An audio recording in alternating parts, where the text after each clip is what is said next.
Good morning, students. Welcome in your SST class. Let we continue our chapter of history, the making of global world. We were on its topic, post-war recovery. Post-war economic recovery proved difficult. First world war के बाद जो आर्थिक स्थिति थी उसको दोबारा से नियंत्रित करना, दोबारा से उसे सही करना बहुत ज़्यादा मुश्किल हो रहा था.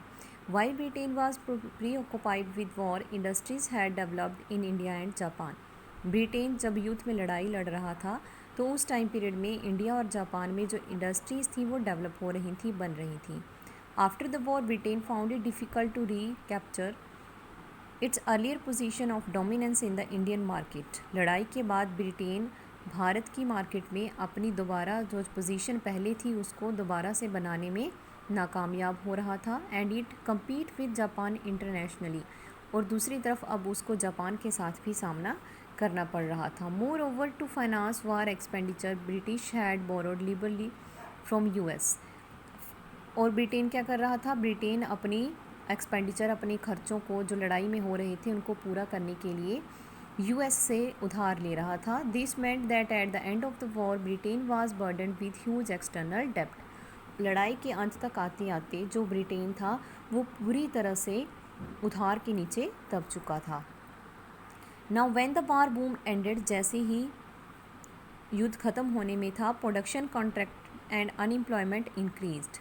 प्रोडक्शन जो थी वो बढ़ने लगी, अनएम्प्लॉयमेंट थी वो ज़्यादा हो गई. At the same time government reduced bloated war expenditure to bring them into line with peace time revenue. और दूसरी तरफ सरकार क्या कर रही थी, इसी टाइम पीरियड में सरकार ने क्या किया, अपने खर्चों को पूरा करने के लिए जो और शांति बनाए रखने के लिए जो टैक्स थे उनको बढ़ाना शुरू कर दिया. These developments led to the huge job losses.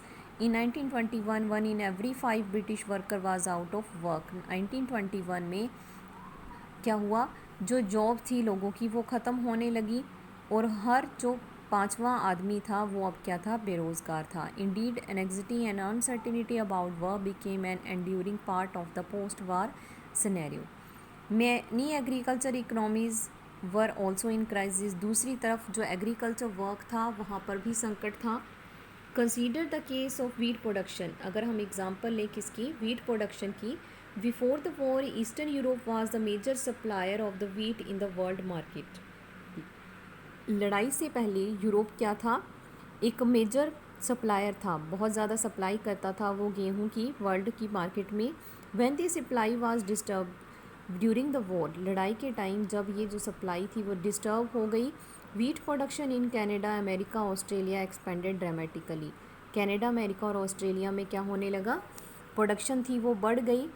But once the war was over, production in eastern Europe revived and created a glut in wheat output. लड़ाई ख़त्म होने पर क्या हुआ, जो प्रोडक्शन थी ईस्टर्न यूरोप की बहुत ज़्यादा हो चुकी थी, मीन्स ओवर प्रोडक्शन हो चुकी थी. Grain prices fail. Over production होने की वजह से क्या हुआ, जो प्राइस थे वो कम हो गए. रूरल इनकम डिक्लाइन, लोगों की जो इनकम थी ग्रामीण क्षेत्र में वो कम हो गई. Farmers fail deeper into depth. और जो फार्मर थे, जैसे जिन्होंने उधार लिया होता है अपनी प्रोडक्शन के लिए पहले, अब प्रोडक्शन जो थी उनकी वो बिक नहीं रही थी, जिसकी वजह से वो क्या हो गए, उधार के नीचे दब गए थे. Next one is the rise of mass production and consumption.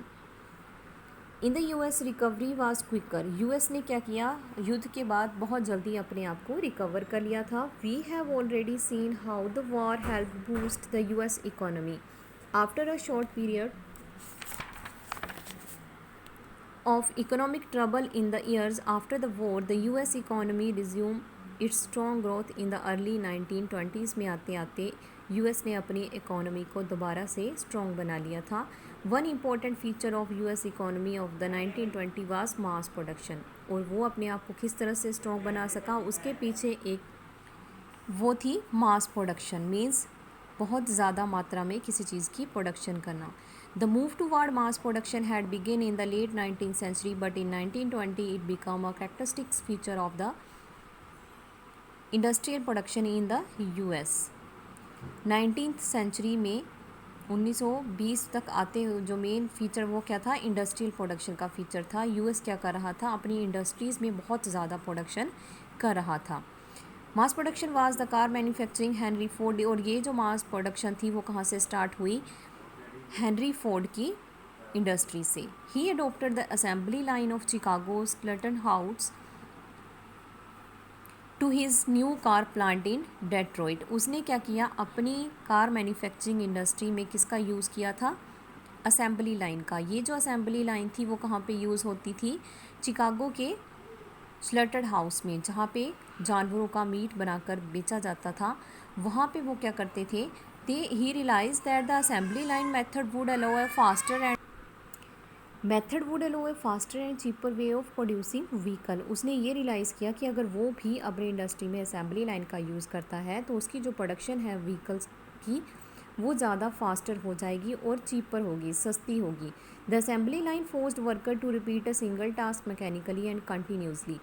Assembly line में क्या सिस्टम था, जो वर्कर है वो एक ही सिंगल काम को बार बार रिपीट करता था, such as fitting a particular part to the car, जैसे किसी एक कार में पर्टिकुलर पार्ट को फिट करना। कंटिन्यूसली वो वही उस काम को रिपीट करता था at a pace date dictated by the conveyor belt. This was the way of increasing the output per worker by speeding up the pace of work. और इसी की वजह से बार बार एक ही काम को करते हुए एक जो वर्कर है बहुत ज़्यादा स्पीड से काम करता था और जो आउटपुट थी वो ज़्यादा आती थी। Standing in front of the conveyor belt, no worker could afford to delay the motion, take a break और even have a friendly work with the workmate.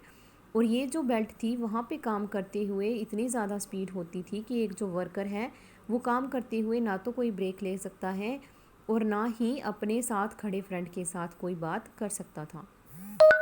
As a result, Henry Ford's car came off the assembly line at 3-minute intervals, a speed much faster than the achieved by previous method. और इस method का use करने से Ford की जो car थी वो 3 minute में बनकर तैयार हो रही थी। The T model Ford was the world's first mass produced car.